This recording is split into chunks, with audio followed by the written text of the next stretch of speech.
Sir, Okay, guys. for verbal ability, like anything you want to advise, like Verbal not ability, see, RCs, again, I would say verbal ability. focus mostly on RC, man. Okay.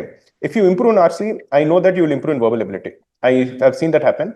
The only reason you will not improve in verbal ability is if you're taking it easy in the examination. The reason I say that is because RCs are very intensive. You have to concentrate a lot.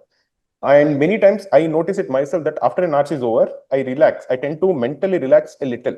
It is not like I'm completely chilled out, but when I'm reading an RC, I'm super focused, very intense. But once the RC is done and it becomes verbal, I tend to take a breather.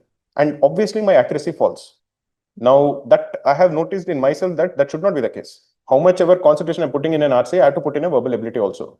Secondly, once you improve in RC and you improve by reading a lot of articles, in verbal ability, you'll automatically improve. The reason for that is simple. Like I mentioned earlier, if you know how a paragraph is phrased, how one sentence follows the next sentence, and what is the purpose of one sentence and the purpose of the successive sentences, how are they interconnected? Sometimes the second sentence and the first sentence, there is some word that is joining. Sometimes, like say, whereas or but also, something or the other joins those two sentences. If you are reading a lot of articles and if you're able to understand these kind of nuances, para jumbles, para summaries, all of them will become very easy. So focus on improving your accuracy in reading comprehension. Automatically, verbal ability you will improve. Just ensure that when you're taking the examination, when you're taking any sectional or mock, you don't mentally relax a little bit in verbal ability, which I think tends to happen quite a lot.